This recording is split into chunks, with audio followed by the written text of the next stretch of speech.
Hello everyone, मैं SK Singh medical counsellor. आप सभी स्टूडेंट या नीट पीजी से बिलोंग करते हैं या फिर नीट यूजी का काउंसलिंग का वेट कर रहे हैं, उन सभी स्टूडेंट के लिए गुड न्यूज़ है। आज एक सुप्रीम कोर्ट की तरफ से एक सर्कुलर आया है। इसमें बताया गया है कि जो ऑल इंडिया कोटा 50% के लिए जो काउंसलिंग होती है सेंट्रल लेवल काउंसलिंग, और यूजी के लिए जो 15% कोटे की काउंसलिंग होती है ऑल इंडिया कोटे के, इसमें राउंड 1 और राउंड 2 होते थे। लेकिन इस बार से राउंड 1 भी होंगे, राउंड 2 होंगे, इसके बाद मॉपअप राउंड होंगे और स्टे वैकेंसी राउंड भी होंगे। तो ये आप सभी स्टूडेंट के लिए गुड न्यूज़ है। तो इस तरीके से सर्कुलर आने से काउंसलिंग के प्रोसेस में चेंजिंग आया। इससे क्या क्या फ़ायदा हो सकते हैं, कौन कौन से स्टूडेंट को बेनिफिट मिल सकता है, इसके बारे में मैं डिफाइन करूंगा। तो इससे पहले यदि आप नए हैं, लाइक कीजिए, सब्सक्राइब कीजिए और साथ में बेल आइकन जरूर क्लिक करें। और यदि आपको पेड सर्विस लेना है तो डायरेक्टली कॉल कर सकते हैं। नीट पीजी से रिलेटेड लेना चाहते हैं या फिर नीट यूजी से, आप कॉल करके सर्विस अवेल कर सकते हैं। तो चलिए स्टार्ट करते हैं। हम थोड़ा सा देखते हैं कि किन स्टूडेंट को बेनिफिट होगा। वैसे तो सभी स्टूडेंट को बेनिफिट होगा, लेकिन ज़्यादा जो बेनिफिट होगा वो उन स्टूडेंट को बेनिफिट होगा जिस स्टेट में गवर्नमेंट सीट कम है, गवर्नमेंट मेडिकल कॉलेज कम है। फॉर एग्जांपल गोवा हो गया। गोवा के बाद जो नॉर्थ ईस्ट स्टेट हैं, वहाँ पे नॉर्थ ईस्ट स्टेट में सीटों की संख्या कम है, गवर्नमेंट सीट के गवर्नमेंट कॉलेज भी नहीं है कुछ कुछ स्टेट में। दूसरी बात आपको आ गया हरियाणा के अंदर भी गवर्नमेंट मेडिकल कॉलेज कम है, कट ऑफ हाई जाता है। और दूसरा जो बेनिफिट को मिलने वाला है बहुत बड़ा, वो हाई मेरिट स्टेट के स्टूडेंट को, जिस स्टेट में मेरिट हाई जाती है, उन स्टूडेंट को यहाँ पे बेनिफिट होते हुए नज़र आएगा।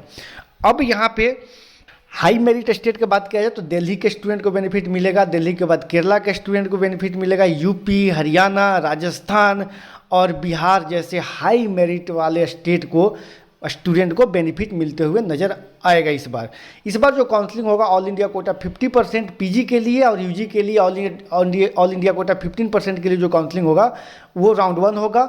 राउंड 1 के बाद जो भी सीटें वैकेंट हो जाएंगे, नॉन रिपोर्टिंग और नॉन ज्वाइनिंग बचेंगे, इसके लिए राउंड 2 कराई जाएगी। राउंड 2 के बाद जो भी नॉन रिपोर्टिंग नॉन ज्वाइनिंग सीटें बचेगी, इसके लिए मॉपअप राउंड कराई जाएगी।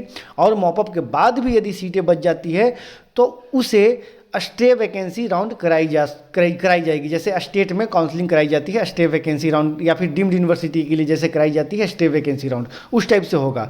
पहले का जो काउंसलिंग प्रोसेस क्या था, ऑल इंडिया कोटा 50% पीजी के लिए और ऑल इंडिया कोटा 15% यूजी के लिए। इसमें क्या होता था कि राउंड 1 होता था, राउंड 1 के बाद जो भी सीटें वैकेंट बच जाती थी, इसके लिए राउंड 2 कराई जाती थी। और राउंड 2 के बाद ऑल इंडिया कोटे की काउंसलिंग फिनिश हो जाता था। जो भी सीटें इसके बाद बचती थी उसे रिस्पेक्टेड स्टेट के रिस्पेक्टेड इंस्टीट्यूट्स को ट्रांसफ़र कर दी जाती थी।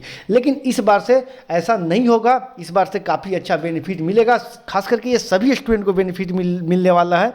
लेकिन जो लो मेरिट का स्टेट था, उन स्टेट में कुछ स्टूडेंट को यहाँ पे नुकसान होते हुए नजर आएगा। जैसे वेस्ट बंगाल के स्टूडेंट के लिए सीटें बचती थी, रिवर्ट हो जाती थी स्टेट में, इनको बेनिफिट मिलता था। एमपी के स्टूडेंट को बेनिफिट मिलता था। यानी कि लो मेरिट के स्टेट में स्टेट कोटे की काउंसलिंग से जो स्टूडेंट पार्ट लेते थे उसको बेनिफिट में थोड़ा सा झटका लग सकता है। अब यहाँ पे क्या क्वेश्चन उठते हैं, यहाँ पे थोड़ा सा देखते हैं हम। ऑल इंडिया कोटे की काउंसलिंग होती है, वो फ्री डोमिसाइल होता है, यानी कि जिनका डोमिसाइल नहीं भी है, किसी भी स्टेट से बिलोंग करते हैं, ऑल इंडिया कोटे से गवर्नमेंट सीट ले सकते हैं।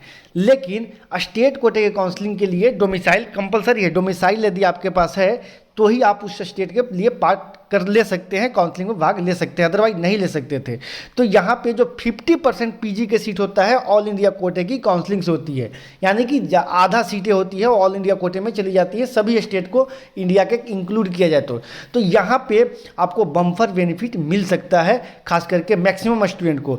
यूजी के लिए बात किया जाए तो यूजी में तो कोई खास अंतर देखते हुए नजर नहीं आता है, लेकिन फिर भी हाई मेरिट स्टेट के स्टूडेंट को बेनिफिट मिलेगा, काफ़ी अच्छा बेनिफिट मिलेगा।